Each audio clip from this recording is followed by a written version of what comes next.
guys, this is Kyler, and we are in the third week of our series called Antioch. And so far, we've covered the A and the N. If you guys remember, the A means allowing risk, and the N means numerous life change. And the word Antioch is a city in the book of Acts that had a church that Grace Church wants to be like. And so today, we're going to be looking at the T in Antioch. And so, just like usual, we have all the letters, but we have to figure out what the letters make. So, let's look at our letters. Why don't we try to make some words out of this? Here's the first one I can see, amped. And that doesn't really start with the T, so maybe let's see if we can figure out another one. Dimple. No, that can't be. What about shrimp? Ooh, shrimp. Now, I don't know if you like shrimp. I like shrimp, but it does make me think. Shrimp doesn't start with a T, but there are a lot of people that go into play into getting fish to us or shrimp to us. You know, there's like a driver of a boat, there's a deckhand, there's maybe someone who makes the nets, there's someone who maybe sorts through the shrimp and throws out the fish. And then there's someone, once you get to the shore, that takes all of the shrimp out of the tanks or wherever you store them. And then there's someone who drives the truck. And then maybe there's someone who packages it all up. And then there's someone who sells it to a grocery store. And then the grocery store sells it to us. And then we eat it. It's a lot of people for us to get shrimp. And could you imagine if one person didn't do their job? Like, say you had your captain and your deckhands, but you didn't have your net maker. You wouldn't be able to catch any fish. Or say maybe the captain did multiple jobs. Maybe he did all the jobs.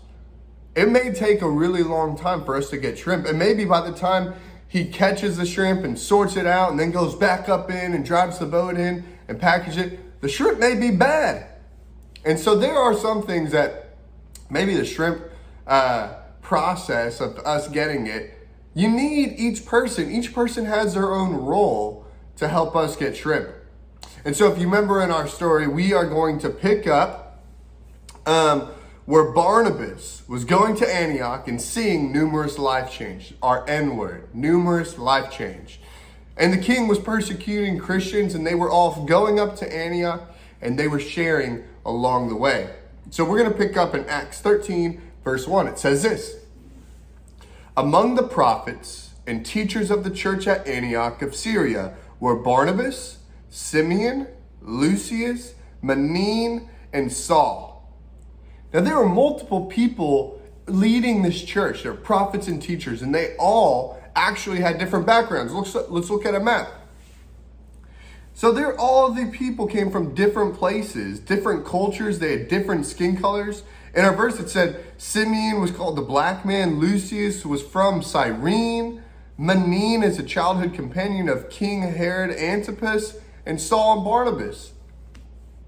And so it also says, if we keep going, that they had different strengths too. It says this: so one day, all the men were worshiping the Lord and fasting, and Holy Spirit said, appoint Barnabas and Saul for a special work to which I have called them. So after more fasting and prayer, the men laid their hands on them and sent them on their way. God has big plans for all of us. But there are some people that he wants to send out and do other things. But I like what it said. It said that they laid their hands. Not just one person. And not just one person went. Multiple people went, and they all prayed and fasted together. They worked together for this to happen.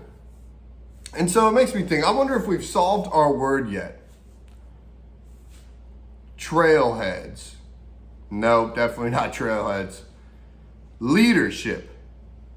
Leadership. I think leadership is getting close. You know, do you guys play sports? Maybe you play like soccer. And in soccer, there's a defenseman, a goalie, a midfielder, and forwards. And a forward can't really play goalie because goalies use their hands and forwards can't. Or maybe you've seen the show like Ratatouille. You know, Remy couldn't make it all himself. And now there could, so they had all I don't know if you've seen the movie, but Whenever they're inside the kitchen, oh, there's tons of rats all doing different things. Not one rat could make all the food. There's someone in charge of sauces, someone in charge of chopping things up, someone in charge of meats, and someone in charge of side dishes. Not one person do it. So leadership. I think maybe we've solved our word. Team leadership. That has to be it. You'll remember back to Acts 13 verse 1. It said Barnabas, Simeon, Lucius, Manaen, and Saul. They all worked together to run this church in Antioch. They worked together. In Acts 15 verse 35, it says this. It says that they worked together teaching people about Jesus. And I'm sure they each had their own special roles that they help with the church. And alone, they probably wouldn't have been able to do it. And did you know, just like the church of Antioch, Grace Church has multiple people who do different things inside the church?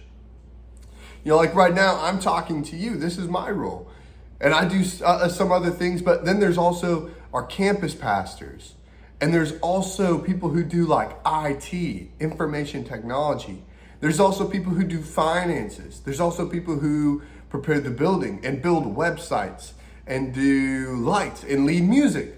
We have a whole bunch of people who work together to run the church. You know, I'm just going to be honest with you. I'm really bad at computers. Really bad. If someone said, Kyler, you have to build a website, I wouldn't be able to do it. It's not my skill set. But, you know, we have people that part of our church who are really, really good at computers. And, you know, you have special gifts too. You know, the church is a body of believers, a group of people who believe in Jesus. And they work together to worship God, to learn more about him, and to go out and tell others about him too. And you have a special gifting that no one else has, that we need you. We need you to help the body of the church, Grace Church, be better outward focused followers of Jesus, and to share more people so that we could be the best church that we can be. And so it makes me also think about 1 Corinthians 12, verse 17 through 22. It says this: if the whole body were an eye, how would you hear?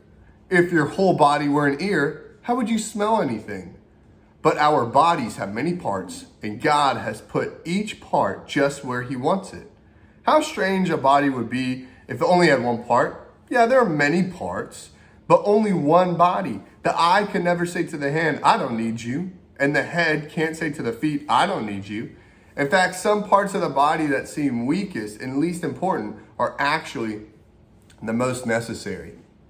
Maybe you've seen a movie called Monsters, Inc., and there's a character who only has one eye. It's a big eye. And he actually has really bad balance. And did you know, like with our bodies, our pinky toe, almost one of the smallest things on our body, our pinky toe, if we didn't have it, we would actually have a really hard time with our balance.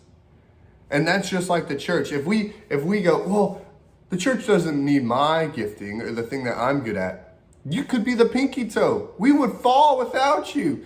Or maybe you're the arm. Or maybe you're the eye. Or maybe you're my mustache. I don't know. But you have an important part of the body of the church. That you have a role that you get to play. Just like our staff and just like the church in Antioch. And so maybe pray and ask God, what is it? What is that special gift that you have that you can help the church? We hope you enjoyed this, and we'll see you next week.